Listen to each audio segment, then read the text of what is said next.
So after they set their plans to build this house, now it's time for them to pour the concrete and start solidifying things. All the work that they have put in, all the other steps that they have taken is now what they are about to lay in stone, literally, so that they can stand on it. It's solidified. It's not changing. It is what it is. It's become a part of them fully. It's become a part of the house. It's a part that cannot be changed. That's why they're extremely intentional about what they are about to set in stone. Okay? So the way that you're going to pour your concrete is by being consistent and accountable. Consistency is going to come in when you begin to gain more trust with yourself. And the only way that you're going to build back trust with yourself is by committing to the things that you're saying you're going to do. So if that's working out once a week, because let's be serious and go back to realistic reality. We'd be like, oh, I'm gonna work out every single day. You can't even work out once a week. So start working out once a week before you be like, I'm gonna work out every single day. And now you fell through in your commitments and you have disappointed yourself and broken trust. So you don't even trust yourself to really do it. And now it's months later and you still want to accomplish that goal, but you don't trust yourself to do it. So in order for you to build trust with yourself again, you need to commit to the things that you're saying you want to do and make it realistic for you to commit to and be consistent in that. You're gonna build back trust with yourself that way. And then you will begin to hold yourself accountable on the days where it's like, oh, I don't feel like doing that. I don't really know. I'm having a rough day. You're going to be like, oh, no, I trust myself. Oh, no, I've been doing this thing. Oh, no, I'm seeing results. Oh, no, I know the reason why I'm doing this. So you're going to hold yourself accountable. And if you have taken the proper steps to make sure the right people are around you, okay, you've invited in the Holy Spirit, you've invited in the Most High, ain't no better accountability than that. Okay, because he gonna speak to that person that call you and say, hey girl, did you work out today? Oh, what we doing? Oh, come on. You know that friend that you really be ignoring because they gonna hold you accountable down to the everything you said, and it annoys you, but it's a blessing. Yeah, God's gonna put that on their spirit. And if they're not available, if they're going through something, the Holy Spirit gonna get on you. You gonna feel it in your spirit, in your soul, that you need to get up and go commit to that thing because you have no excuse. Okay? So accountability is going to be key on top of consistency, but you must first trust yourself in order to even accept that. And then last, but certainly not least, before you seal your foundation, you need to have the work that you've put in, the ground that you have built, the version of you that you have become. You need to have it completely inspected. They have the house completely inspected before they begin to really build on top of it, because they need to make sure that the work they put in is going to stay solid and it's not going to break and it's not going to fall once they start to really build the other key elements on top of this foundation. So they hire inspectors. So your inspector is going to be God. You fight not against flesh and blood, it's spiritual. So you need to make sure you're keeping your relationship with the Most High so God can say that's not right, so that you can allow God to check your heart, okay, so that you can always be in a space to where you are not fighting correction. Because one thing about it, that foundation can crack, okay? If you miss something, all of a sudden the house falling apart.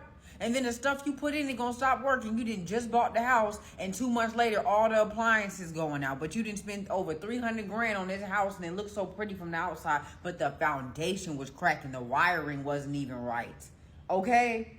So you have to be in a constant state of being like, I don't mind being corrected. God, check my heart. Check my temperature. Anything that is not supposed to be with me, let it burn up. Put me through the test of fire. And I know that I will survive. And anything that's not supposed to be with me will burn up. And whatever doesn't burn up was supposed to be. You get what I'm saying? So make sure that you are constantly seeking the face of the Most High so that he can be checking your temperature. When you apply all this, and as you continue to build your trust back with yourself, nothing and nobody can come against you right now. All you got to do is believe that and speak it out your mouth. You can tell a mountain to move. Your words are powerful. Okay, life and death is in your tongue. All right, that's why some stuff hasn't worked out for you, because you cursing yourself all the time. Check what's coming out your mouth. Check what you talking about with them friends. Okay, check what conversations you even listening to, because what you listening to is going to slowly go to your heart, and then it's going to start coming out your mouth, and you're going to be like, why I'm cussing so much? Because you around somebody that don't know how to control their mouth. You can do all things through Christ who strengthens you. So do not allow any adversity that's going to try to come up against you when you start implementing what I just told you. When adversity tries to come up against you, you tell adversity to move around. Okay, because it's going to try. The worst thing that you can do for the kingdom of darkness is get free. The worst thing that you can do for people who want you to stay stuck and stagnant, including yourself, your lower self, your trauma, the worst thing that you can do for those things is get free. Because they'll no longer have a stronghold on you. It'll no longer keep you. You'll be in a whole different place. So once you start to implement this and take the proper steps to change, adversity is going to try you. But you need to know that you are bigger than adversity. You know what I said in my last video? That came out my mouth through the Holy Spirit? That problem that you focus on is smaller than the mustard seed. Baby, it's smaller than that. Okay? So you are trampling on the lion and the serpent already. So make sure when the adversity come up, you let it know who you are and who you work for. And then last but certainly not least, when I first started making videos and creating ebooks and digital products, I discovered that a lot of people had the fear of moving because they did not want to disappoint God. They didn't want to waste no more time. They didn't want to make the wrong decision. So they stayed stuck, stagnant, and depressed.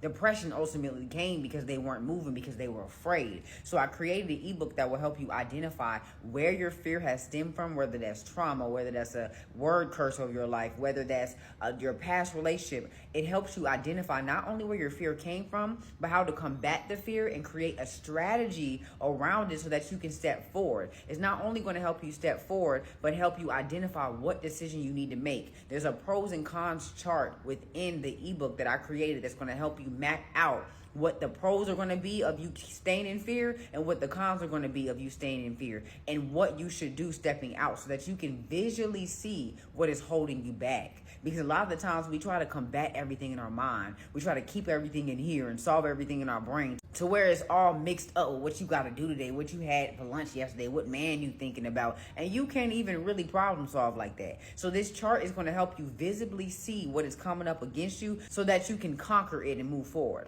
But as always, regardless of which way that you go, I pray that you are leaving this video way better than you came.